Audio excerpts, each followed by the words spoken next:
பழனியில் ஒரு அதிசய செப்பேடு கிடைத்துள்ளது. பழனியைச் சேர்ந்த திருமஞ்சன பண்டாரம் சண்முகம் முன்னோர்கள் பாதுகாத்து வைத்திருந்த செப்பேட்டை இன்று தொல்லியல் ஆய்வாளர்கள் ஆய்வு செய்துள்ளனர்.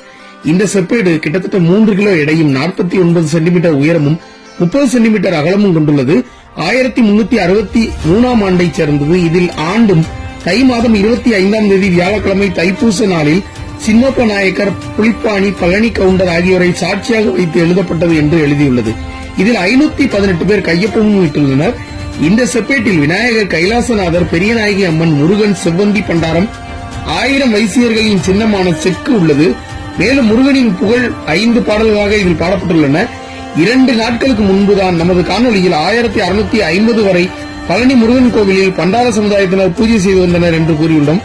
அதற்கு வலு சேர்க்கும் விதமாக இந்த செப்பேடு அமைந்துள்ளது. இது மாதிரி நிறைய ஆதாரங்கள் பழனியை சுற்றி இருப்பதாக ஆய்வாளர்கள் கூறுகின்றனர். இந்த காணொலி உங்களுக்கு பிடிச்சிருந்தால் லைக் பண்ணிட்டு சப்ஸ்கிரைப் பண்ணுங்க.